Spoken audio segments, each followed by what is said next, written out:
2, Hello and welcome to the Clarinet Ninja Podcast. My name is Jay Hassler, and I'm here doing my best to bring you the finest in clarinet information and entertainment. As always, a thank you to Mr. James Danderfer for playing us in today. If you like what you hear, check the show notes or the description for a link to James Danderfer and all the wonderful music that he makes.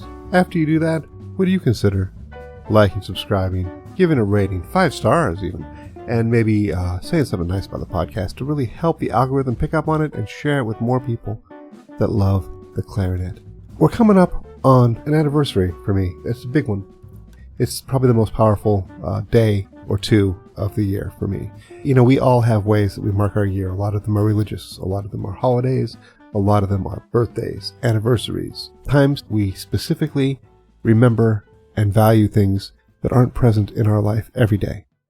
And I think that that's a wonderful and beautiful thing. And so many of those things shape who we are and how we are. They change us. Every year in June, I start to think about changing. How have I changed since last June? How have I changed since June 22 years ago? The thing that I always come to is that I can certainly decide to make a change in my life. That happens.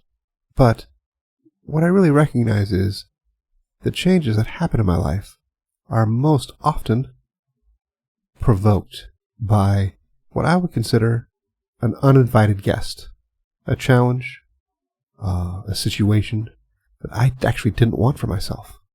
And in dealing with the situation that I didn't want, I learn who I am. I learn how I am. I learn what matters to me.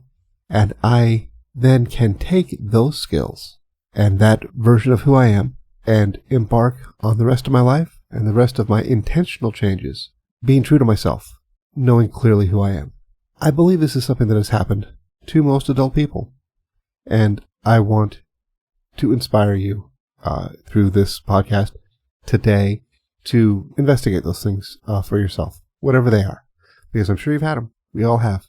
And I want to share mine with you today. And thank you for being so generous as to giving me the opportunity to do so. Change, just fundamentally speaking, how I see it, how I look at it, is that change is inherently discomforting, it's disruptive, it's uncomfortable. That's something that we can't really avoid. For me, I find that one of the things that gives me the most displeasure is believing that I can avoid that discomfort and being disappointed when that turns out every single time not to be true.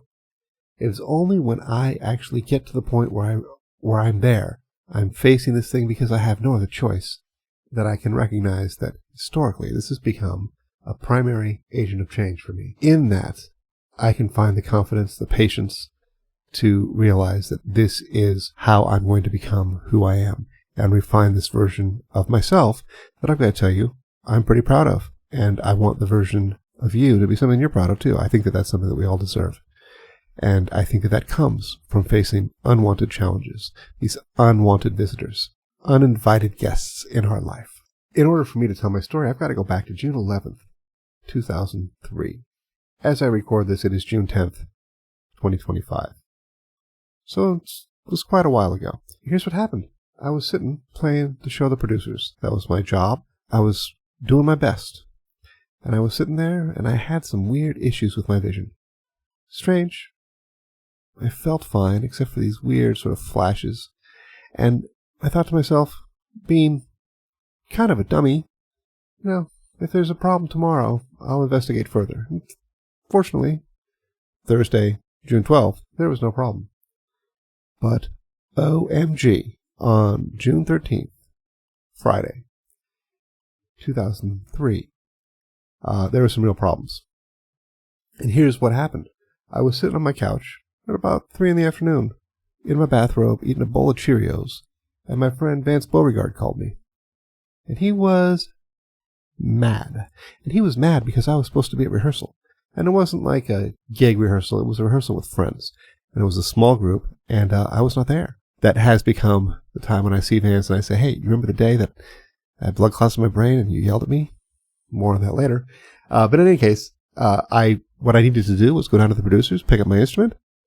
That was on 44th Street. Go down to 48th Street, go up, I suppose, to 48th Street and to where the Musicians Union building is and go to rehearsal. So I got myself off the couch. Oh my God, what's going on? I took a shower. I went down to rehearsal, found my instrument.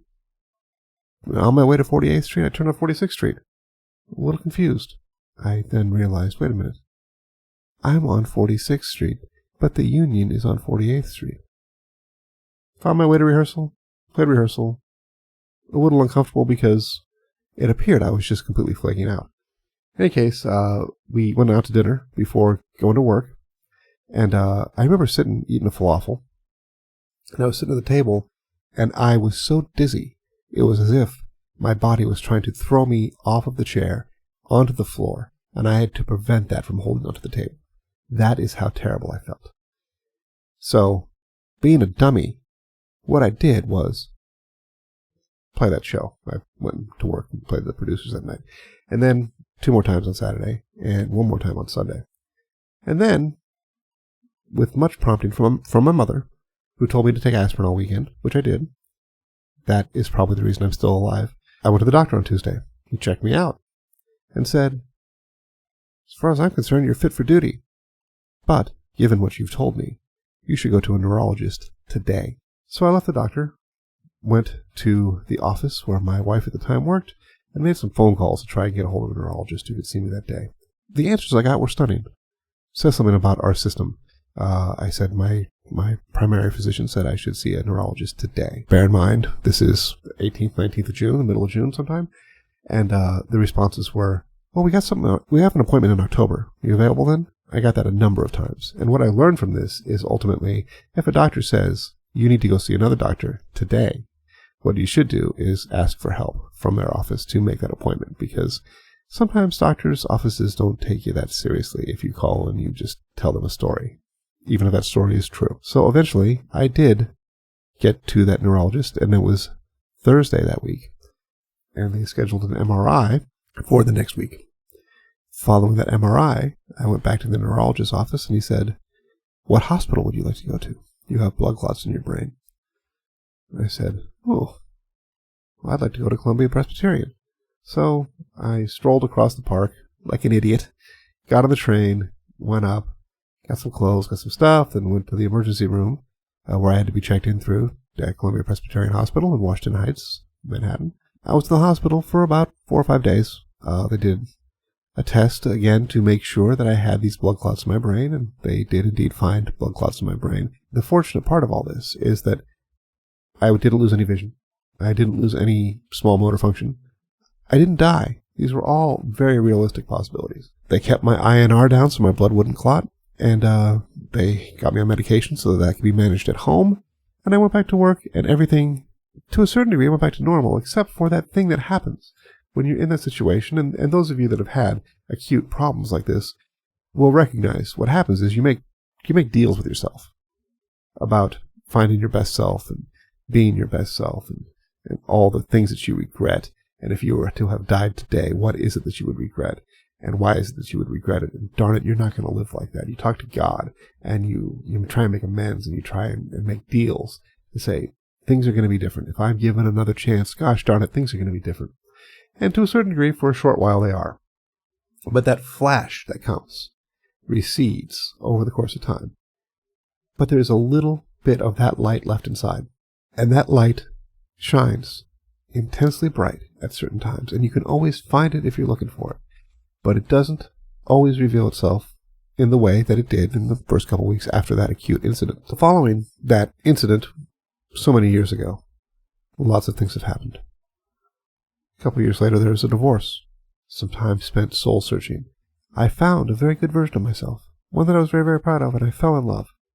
And I thought that that was the world rewarding me for the work that I'd done. I got married again. My dad passed away. We had a child. There was a pandemic.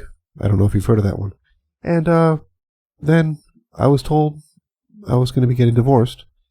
And then my mom became terminally ill. And then I started the Clarinet Ninja Dojo. Now, when I look at those things, there's only 2 of those things that I actively had a role in creating. And that was the creation and birth of my child, It had much more to do with the creation than the birth, as you would imagine, although I was present. Also, the starting of my online program that I'm very proud of and means so much to me. Here's the thing. The parenting that I do and the teaching that I do represent the most precious parts of myself to me. And those things were honed by the uninvited guests, the uninvited challenges that forced me into places that I was incredibly uncomfortable and did not want to be and would have never chosen for myself. That created change. And that's a hard-fought change. And I know every grown-up in the world knows exactly what I'm talking about because we have been forced into those situations because you can't avoid it if you are a grown-up person anywhere in the world. And the degree to which those things are unwanted, the magnitude of those things are significantly different. And I'll be the first to say, I got off pretty lucky in terms of the significance of those uninvited guests, those things that are unwanted. I know people that have been through bigger things, harder things. Does that impact the refinement they get in themselves? Who am I to judge? Sometimes, I guess, maybe not. I don't know. Everyone's different. I want to look at how this has something to do with the clarinet, right? This is the Clarinet Ninja podcast, right? So let's get to this. Let's get to how this has something to do with the clarinet. And the first thing we're going to do is we are going to take out any part of this conversation being around the clarinet itself, the instrument, the literal instrument, the mouthpiece, the reed, the ligature. All of that is not what we're talking about today. We're talking about systems that I would consider internal, or our self, right? Our air, which includes embouchure, voicing, tongue position, that kind of thing, our fingers, and our articulation, our tongue. So that involves our tongue. So we've got three systems that are going. That's what brings our instrument to life. And here's the thing that I want to talk about today, is that we can't actually work on and improve one of these systems without impacting the other two. Because while they happen at the same time, they are separate from one another, but they still impact one another, right? So each one of these systems, when you're focused on tonguing, that will impact your sound. That will impact your fingers. And that's an uninvited guest in those other two systems. And they all work like that. But here's the thing, just like having blood clots in your brain, that forces you into a situation where you're examining things from a different perspective. And it's that examination from a different perspective that actually allows any of those systems to grow beyond what they would have if they were left on their own. This sounds all voodoo-y. It's not, right? Because once we figure out, hey, with our sound, when I'm playing my most beautiful sound, I also need my staccato notes to be a short bit of that exact sound. That helps us get our tongue in the right place for good tonguing and good articulation. Our sound informs our articulation and our tonguing so that it actually makes our tonguing better, right? And then we can find, when we're working on our sound, well, where do we find our best tonguing? And does that help or hinder us making our best sound? You can look at it from both directions. And that is one of the most magical things about having this uninvited guest of another system infringing upon that. Like with our fingers, we need to figure out, okay, how is it that we can coordinate our tongue and our fingers when we're working on fast passages? Because that's one of the secrets to having a really, really clean articulation, is having it really aligned with your fingers. So we need to play rhythm with our tongue and our fingers. Maybe we're having trouble getting evenness in our fingers, but what if we try and match it to our tongue? So instead of just trying to move our fingers in the abstract rhythm that we're trying to play, we actually move it along with the tactile feeling of our tongue on the reed. That can take a situation that at first is a very much unwelcome guest with an unwelcome outcome of being uneven, not aligned, sounding like trash, to actually giving us exactly what we need to solve the problem. And they're so closely aligned, but so powerful, that when you look at the disruption, you look at the discomfort, and you recognize that that is actually, on a very, very deep level, what leads to the integration, the refinement, the more better and more consistent playing that you can do. That's really the hard-won thing about learning an instrument, right? Is that we live with these intrusions And we've got to deal with them. And we do need to look at it and recognize that this is actually the greatest agent of change that we could possibly want, even though in its initial stage it's unwanted, it's an intrusion, it's a challenge, and it's irritating. But it's essential for our growth and the best version of ourselves that we want. And I like to think of this finding our true center. Emotionally, maybe, but also like literally in terms of how we play the clarinet. It's also important to recognize that a lot of these challenges are prompted externally. In that maybe your teacher suggests that you play a challenging piece, and one that's a little bit frightening. It's got some passages that you can't quite play yet, and you got to find your way to them. Maybe you've had a disappointing performance, and we've all had them, and it doesn't feel good, but you know what you get to do? You get to learn from that. You get to learn that either your preparation wasn't what you thought it was, or your ability wasn't quite as good as you anticipated. But there's no better way to do that than put it to the test. There's no way to figure that out without actually going for it and doing it. Let's put it this way. Your biggest disappointment might be believing that there's never going to be an uninvited guest. There's never going to be an unwanted challenge. There's never going to be an intrusion that's unwelcome. Because the bottom line is, they're going to be there. Again, think about your life. When's the last time you had a stretch of more than a short period where everything goes right? Yeah, well, I don't know. For me, it's not that long.